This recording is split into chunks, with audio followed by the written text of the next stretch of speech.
Assalamu alaikum to all of you. After a long time I'm uploading this video and this as you know कि board exam सब 9th के बिल्कुल करीब है और उसका टाइम टेबल भी इशू कर दिया गया है फॉर 9th ग्रेड स्टूडेंट्स। तो आज की वीडियो आपके लिए बहुत इंपॉर्टेंट होगी बिकॉज आज की वीडियो में मैं आपको बताऊंगी कि what are the important formulas for solving the numericals in chemistry paper.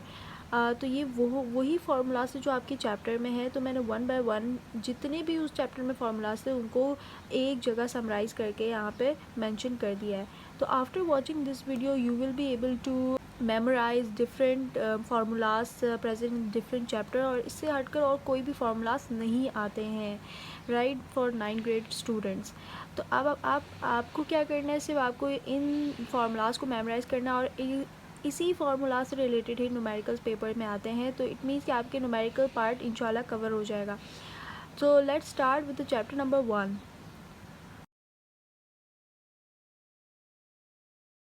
तो ये है चैप्टर नंबर 1। चैप्टर नंबर 1 में हमें 3 फार्मूलाज मिलते हैं। First formula is atomic mass is equals to atomic number plus neutron number. ये फार्मूला जब use किया जाता है जब हमें न्यूट्रॉन या एटॉमिक मास या एटॉमिक नंबर को फाइंड आउट करना होता है राइट। तो ये जब यूज़ किया जाता है। Secondly number of moles calculate करने का फार्मूला ये गिवन है like mass in gram upon molecular mass. मास आपको ग्राम्स में गिवन हो वही आपको यहाँ पर रखना है। ओके जो चीज़ क्या हो 23 ग्राम 25 ग्राम, तो जो जी के साथ गिवन होगी वो आपको मास इन ग्राम की जगह पुट करना है और मॉलिकुलर मास या एटॉमिक मास जो भी कंपाउंड गिवन होगा उसको कैलकुलेट करके यहाँ पे नीचे मेंशन कर देना है। देन डिवाइड करके आपका नंबर ऑफ़ मोल्स कैलकुलेट हो जाएंगे। अब इसमें थोड़ी सी ट्रिक उन्होंने बोर्ड एग्जाम्स में ये दी गई होती है कि वो आपको मास इन ग्राम फाइंड आउट करने के लिए दे देते हैं। मींस व्हाट इज़ द मास, वो आपको मोल्स के न्यूमेरिकल में कहते हैं कि आपको मास फाइंड करना है। तो उसके लिए कौन सा फॉर्मूला होगा, इसी को थोड़ा सा अरेंज करना है। ये जो मॉलिकुलर मास होगा ये चला जाएगा नंबर ऑफ़ मोल्स की तरफ। तो फार्मूला कुछ इस तरह से बनेगा, mass in gram is equals to number of moles multiply molecular mass right. तो जब भी मास कैलकुलेट करने आ जाए with the presence of number of moles तो ये वाला फार्मूला आपका पुट होगा। फिर हम जाते हैं नंबर ऑफ़ एटम्स की तरफ। देखो नंबर ऑफ़ एटम्स और number of moles both have the same formula. Difference कहाँ पे आ रहा है, ओनली दिस, यानी ये एवोगैड्रो नंबर आपको पुट करना है। देखिए mass in gram upon molecular mass, mass in gram upon molecular mass, but multiply with the Avogadro's number that is 6.02 exponent 23। आपको ये मेंशन करना है, आपका नंबर ऑफ़ एटम्स का फार्मूला बन जाएगा। फिर उसके बाद हम चलते हैं, अगर हमें इसी डेटा पर मास फाइंड आउट करने का कह दिया जाए like what is the mass if the number of atoms are like this this this, then what could be the formula. तो इसको अरेंज करते लाइक आपको मास फाइंड करना है, मैंने मास साइड पे निकाल दिया। आप मॉलिकुलर मास क्या होता है, ये यहाँ डिवाइड में है वहाँ मल्टीप्लाई में चला जाएगा जैसे कि यहाँ पे मेंशन कर दिया गया है। फिर उसके बाद चलते हैं, यहाँ पे ये मल्टीप्लाई में हो रहा था इजिकल्स टू के इस तरफ, अब वहाँ जाके डिवाइड में चला जाएगा। तो ये देखें यहाँ पे मैंने डिवाइड में लिख दिया, तो फार्मूला क्या हो जाएगा, इस तरह से कन्वर्ट होके इस तरह लिख दिए जाएंगे राइट। फिर हम चलते हैं सेकंड चैप्टर की तरफ जो कि जिसमें काफ़ी ज़्यादा न्यूमेरिकल्स तो नहीं थे बट हाँ इस तरह के क्वेश्चन ज़रूर थे that you have to find the proton electrons and neutron number. तो इसके लिए सेम यही फार्मूला होता है जो कि यहाँ पर भी मेंशन है, मैंने यहाँ पे दोबारा से मेंशन किया है। A is atomic mass, Z is atomic number. ऊपर जो बड़ा नंबर लिखा होगा वो आपका एटॉमिक मास होगा, जो छोटा नंबर होगा वो एटॉमिक नंबर होगा। फिर चाहे वो नीचे लिखा हो बड़ा नंबर तो भी एटॉमिक मास ही होगा। ओके फिर हमने ये फार्मूला पुट किया। अब आपको इसमें ये फाइंड आउट करना है कि न्यूट्रॉन नंबर प्रोटॉन इलेक्ट्रॉन कौन सा है। तो उसके लिए मैंने फार्मूला लिख दिया, इसी को अरेंज कर दिया। ए को जेड से माइनस करेंगे तो हमारे पास न्यूट्रॉन नंबर आएगा, मीन्स ऊपर को नीचे से माइनस करेंगे तो हमारे पास न्यूट्रॉन नंबर आ जाएगा। फिर उसके बाद जेड जो कि नीचे मेंशन है वही हमारा प्रोटॉन वही हमारा इलेक्ट्रॉन नंबर होगा राइट।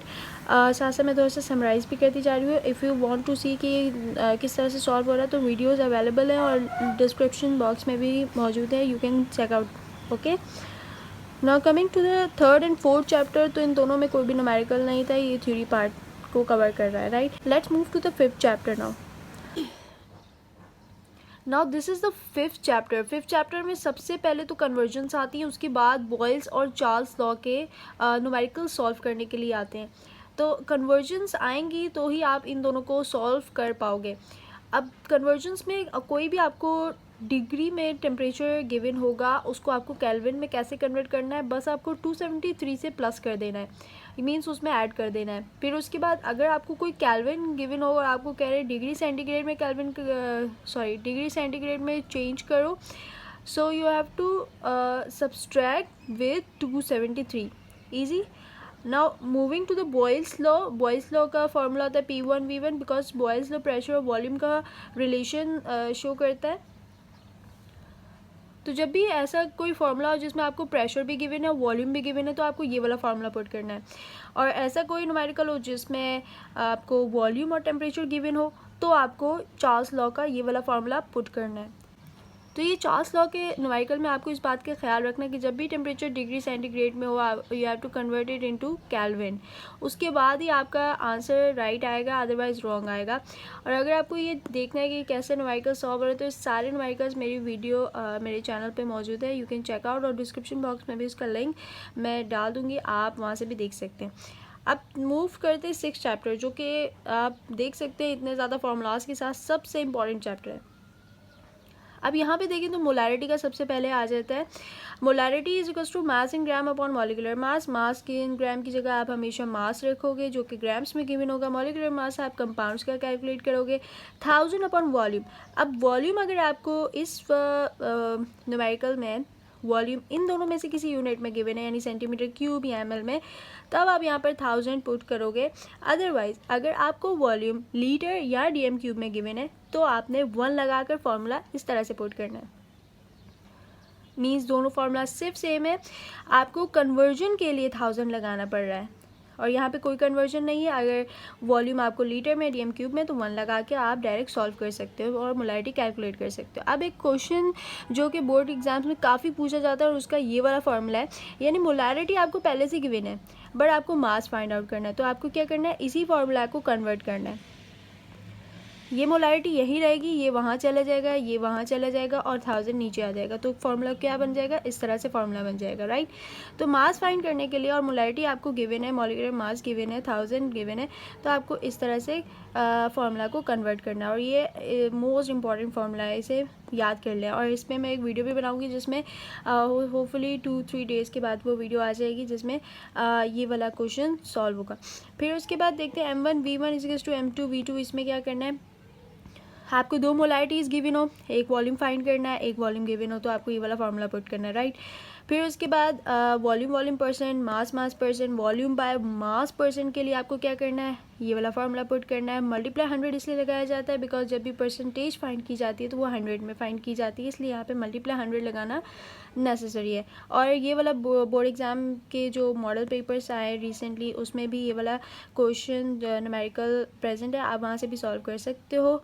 वो आपके पास क्वेश्चन है, ये आपके पास फार्मूला है, solve it and you can ask me in the comment box if the answer is right or not. बाकी 7th और 8th चैप्टर में कोई न्यूमेरिकल नहीं है, वो थ्योरी पार्ट को कवर कर रहा है। I hope this video help you a lot. अगर ये हेल्प किया, ज़रा सा भी आपकी हेल्प की हो, so do like this video. I know board exams are very near by, 1 week भी नहीं रह गया, so best of luck to all of you.